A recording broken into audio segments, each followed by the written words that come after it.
हरे कृष्णा। प्रिय श्रोताओं, अब आप जिस अध्याय को सुनने जा रहे हैं, अध्याय 27, वह गंगा महात्म का केवल वर्णन नहीं बल्कि करुणा, धर्म और प्राण रक्षा की सर्वोच्च परीक्षा है।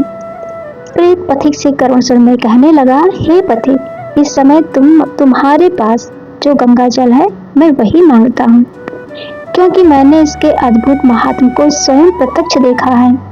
इस पर्वत पर मैंने गंगा जल का ऐसा चमत्कार देखा है जो जन्म जन्मांतर के पापों को क्षण में भस्म कर देता है।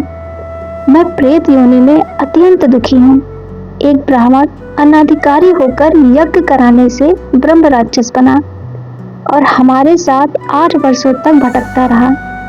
उसके पुत्र ने जब उसकी अस्थियों को एकत्र कर कनखल में गंगा जी में विसर्जित किया, उसी क्षण वो राक्षस शरीर त्याग कर सद्गति को प्राप्त हो गया। ये मैंने अपनी आंखों से देखा है। इसी कारण मैं तुमसे प्रार्थना कर रहा हूँ। पूर्व जन्म में मैंने तीर्थ स्थानों में बड़े बड़े दान तो लिए थे, पर उनका प्रायश्चित नहीं किया। इसी पाप के कारण मैं हजारों वर्षों से इस प्रेत योनि में भटक रहा हूँ, जहाँ अन्न और जल मिलना अत्यंत दुर्लभ है। मेरे प्राण कंठ तक आ गए हैं। जैसे कुष्ठ आदि रोगों से पीड़ित मनुष्य भी प्राण त्यागना नहीं चाहता, वैसे ही मैं भी जीवन की आशा लगाए बैठा हूँ।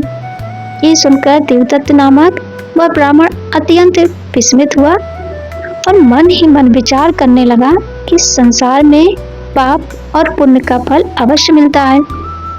देवता, दानव, मनुष्य, कीट पतंग सभी अपने अपने कर्मों से रोग, सुख, दुख, ऐश्वर्य, दरिद्रता, पांडित्य और मूर्खता प्राप्त करते हैं।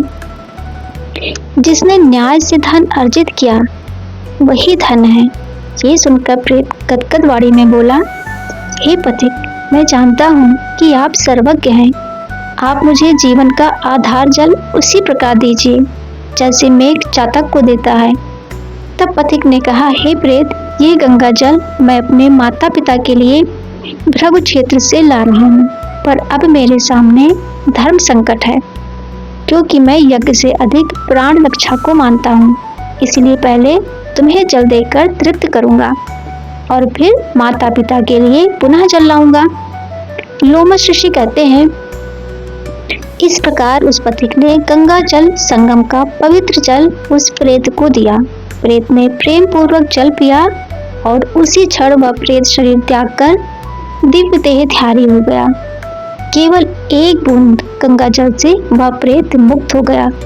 हम मानते हैं कि स्वयं ब्रह्मा भी इस जल के गुणों का पूर्ण वर्णन नहीं कर सकते, तभी तो महादेव इसे अपने मस्तक पर धारण करते हैं। इस संसार में जो मनुष्य काया, वाणी और मन से पापों में रंगे हैं, वे गंगा जल के बिना शुद्ध नहीं होते। गंगा जल के सेवन से मुक्ति सदा सन्मुख खड़ी रहती है, जिसके जल के स्पर्श से ही प्रेत प्रेतत्व छोड़कर मोक्ष प्राप्त कर लेते हैं। जो गंगा स्नान करता है वह वैष्णव पद पाता है। यदि संबंधी गंगा जल से तर्पण करें तो नरक में रहने वाले पितृ स्वर्ग को प्राप्त होते हैं और अंततः ब्रह्मत्व को पाते हैं। गंगा जल के समान मुक्ति का कोई दूसरा साधन नहीं है। इसके पश्चात वह मुक्त आत्मा वहां से चली गई और माघ मास आने पर प्रयाग संगम में स्नान कर विष्णु भक्ति में लीन हो गई और द्रविड़ देश का वह राजा दिव्य विमान पर आरूढ़ होकर इंद्रपुरी को गया। अतः हे द्विज, ये इतिहास पापों का शीघ्र नाश करने वाला, धर्म का बोध कराने वाला, पुण्य, यश और कीर्ति बढ़ाने वाला तथा ज्ञान और मोक्ष देने वाला है। इसलिए तुम भी सद्गति के लिए प्रयाग चलो।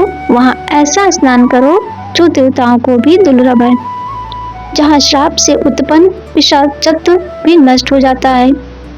इस प्रकार लोमश ऋषि के मुख से अमृतमयी कथा सुनकर सब लोग मानो अमृत पान का तृप्त हो गए, पाप रूपी समुद्र से पार हो गए और उन्हीं के साथ दक्षिण दिशा की ओर प्रस्थान किया। इसलिए हे श्रोताओं, यदि जीवन में कभी भी धर्म और करुणा के बीच चयन करना पड़े तो स्मरण रखना, गंगा जल केवल जल नहीं, वह दया, मोक्ष और ईश्वर की सजीव कृपा है। तो जय गंगा मैया, जय श्री हरि। तो फिर मिलते हैं अगले वीडियो में, तब तक के लिए जय श्री कृष्ण दोस्तों।